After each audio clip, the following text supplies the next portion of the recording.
Hi, welcome to Fusion Kitchen. Today I'm making a coconut cake. I'm also an author of so far I've written around 32 books. If you're interested, please check out the description box below. The coconut cake originated in USA. Coconut is very healthy and it contains minerals and vitamins for good health. The coconut cake traditionally was made out of lot of layers filled with buttercream frosting, but today we're going to make a modern version of it.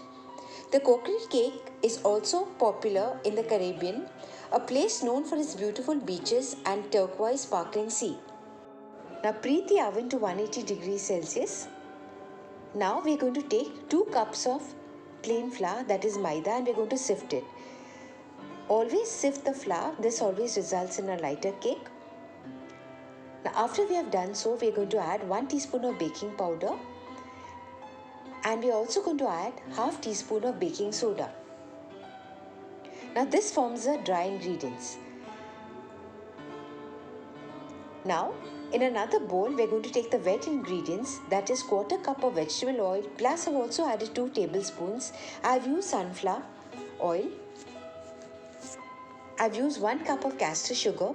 Using an electric whisk, I whisked both the castor sugar and the vegetable oil. Now I've also added quarter cup of buttermilk. Again, using an electric whisk, I whisked it till it is incorporated. And the last wet ingredient that we are going to add is now 1 cup of coconut milk. We are going to incorporate it well into the mixture. Now we're going to add 1 teaspoon of vanilla essence to the wet ingredients. Now we are going to add the wet to the dry. Use a spatula. You don't have to use an electric whisk at this stage. If you want to, you may, but I've just used a spatula and I've folded it in. Do not overmix. See that it is well incorporated. Now once it becomes a smooth batter, keep it aside. Now we're going to line a 6-inch cake pan with parchment paper. I have used a springform cake pan. And we're going to pour in the batter into the cake pan. Smooth the batter.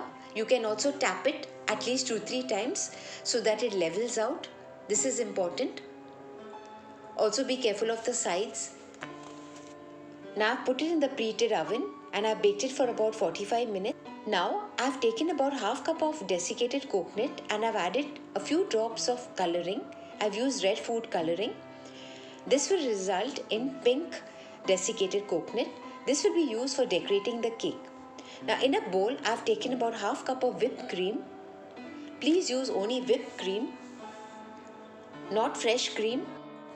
Now I've taken about 2 tablespoons of icing sugar. You can use 2 to 3 tablespoons of icing sugar, and I've used an electric whisk and I've whisked it. First you will get soft peaks, and as you continue to whisk it, you will get stiff peaks.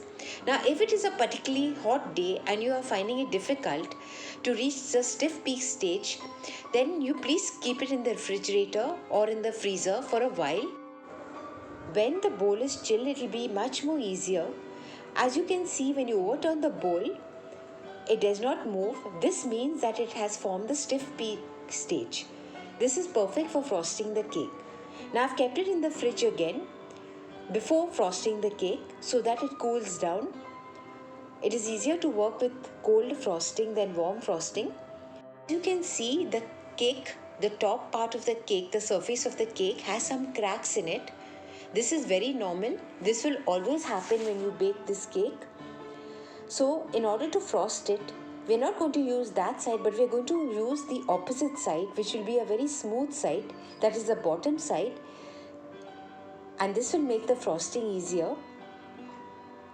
Now you will find that since we have kept the frosting in the fridge for a little while, it is very cool. This will help it to go smoother on the cake. I've used a palette knife. Now I've frosted not only the top surface of the cake but also the sides. You can just do the top if you like. But since I've used half cup of whipped cream, there's enough of frosting really to even do the sides. You'll find it just enough to do the top and the sides.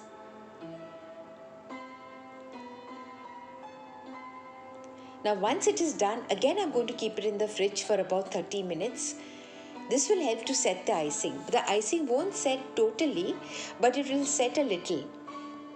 Now, once it has set a little bit, I've used the desiccated coconut that we had made earlier, the pink desiccated coconut, and I've covered the top of the cake. You will find, because we've made it cool, the desiccated coconut stays better on the cake. Now I've used some chopped walnuts. You can use cherries, you can use mixed peel, you can use anything that you like.